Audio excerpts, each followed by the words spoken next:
Ferrari shows up in Bahrain with updates. Lewis Hamilton confirmed it in the usual Thursday interviews. The Brit is very excited as unlocking potential is the necessary move for the Maranello team. A step forward is as essential as air, even though Lewis himself made it clear he doesn't expect to be on par with McLaren. The development plan is extensive and requires time. We have talked about the floor from every possible angle.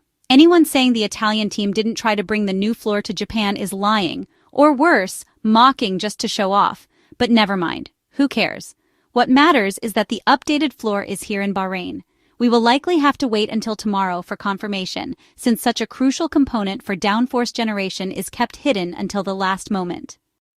Ferrari's goal with this first floor evolution remains the same: to strengthen the interaction between aerodynamics and the mechanics of the car, to balance the car and widen the setup window, to have more base balance so the drivers can perform at their best, as so far they have not found full confidence with the car, a necessary move to return to the real fight.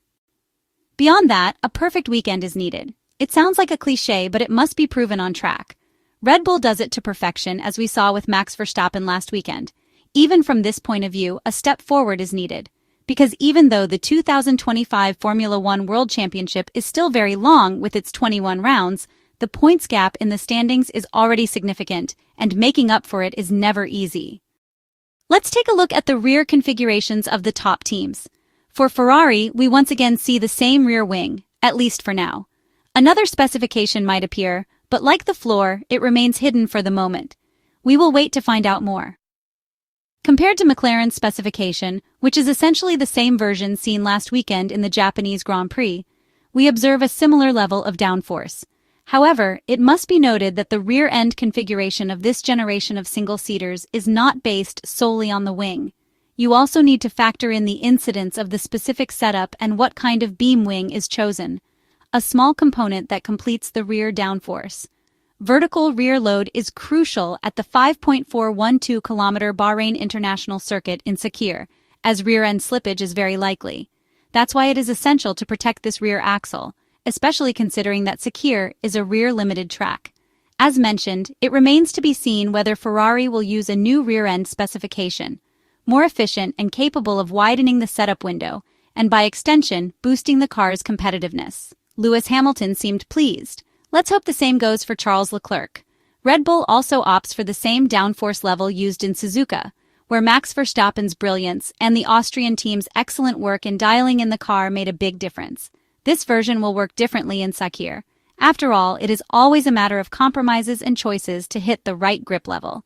In this case, a lot of longitudinal grip is needed. A challenge the Milton Keynes squad aims to win, saying they are nearly certain of hitting the RB21's operating window on this circuit. As often happens, Red Bull has opted for a rear wing with a wider main plane. Configurations are set for medium downforce, with some teams, including Aston Martin, Alpine, and Haas, choosing slightly higher downforce solutions. Finally, Mercedes, among the top teams, is showing a smaller frontal area to gain top speed on the straights. On this stop-and-go track, traction is needed, but so is high top speed. Only tomorrow will we see whether their equation is competitive or not. At first glance, we notice that McLaren's sophisticated front brake cooling system features two separate circuits to manage the heat generated by the brakes. One dedicated exclusively to cooling the caliper and disc, isolated from the rest, and another that handles an intermediate airflow. Some have speculated the presence of an intelligent mechanism capable of dynamically adjusting the amount of cooling based on the needs of the different tire usage phases. The Ferrari SF-25 arrives at the Bahrain GP with some important issues to resolve. The main problem for the Maranello car is balance, which has so far cost at least 0.2 per lap. This flaw mainly stems from the team's inability to run the car at the optimal ride height, forcing it to use a higher-than-ideal setup and thus reducing potential aerodynamic load. Furthermore, Ferrari's chosen suspension philosophy, a significant compromise between squat and stiffness, has not proven effective on all tracks. To make matters worse, the SF-25 clearly struggles to tolerate even minor setup changes, quickly falling out of its optimal operating window. This narrow working window may be the biggest limitation of Ferrari's new project. To address these issues, the Ferrari engineers and technicians have brought a new floor to Bahrain that will initially be tested in the first free practice session only on Lewis Hamilton's SF-25 single-seater. Some changes have been made to the keel section and the trailing edge of the floor, though much of the work is likely not visible. The floor updates aim to improve vortex management and airflow efficiency. The modifications are intended to optimize interaction with turbulent air from the front wheels, increase aerodynamic load, and improve diffuser effectiveness, especially in corners. Small optimizations that collectively enhance the car's stability and overall performance. The next Formula One round at the Sakhir circuit in Bahrain promises to be an important technical challenge for teams and drivers, especially after the first 3 Grands Prix of the season have already provided several insights into the on-track hierarchy. Teams will arrive in Bahrain with in-depth knowledge of the circuit, having already completed 3 days of pre-season testing there at the end of February. However, the weather and technical conditions won't be identical to those during testing. Pirelli has set higher minimum tire pressures compared to the start of the year, moving to 23 psi on the front axle and 21 psi on the rear. That's an increase of half a psi over pre-season testing and respectively +1 and +2 psi compared to the Grand Prix held last year. The weather will play a crucial role. Unlike the cool and mild conditions of the recent Japanese GP, temperatures in Bahrain are expected to range between 20 and 30 degrees Celsius, making tire thermal management significantly more difficult.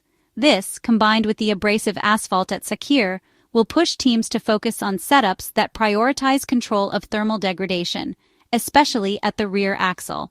The Sakhir circuit, 5.412 kilometers long with 15 corners, 9 right and 6 left, is one of the most demanding on tires in the calendar. The abrasive surface provides excellent grip, but the sand blown in by the wind is a variable not to be underestimated. While tire wear is not usually a limiting factor, thermal degradation could have a heavy impact on race performance. It will therefore be crucial for teams to find an effective compromise between mechanical grip and tire longevity. Another fundamental factor will be braking. According to data provided by Brembo technicians, the Bahrain circuit is rated 4 out of 5 in difficulty. Drivers use the brakes for 18% of the total lap time, around 15.8 seconds.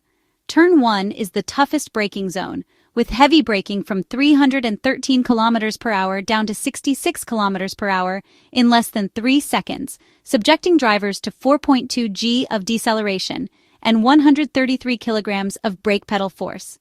For the Bahrain Grand Prix round, many teams will introduce significant aerodynamic updates, both tailored to the Sakhir track's characteristics and more general ones aimed at improving aerodynamics and overall downforce.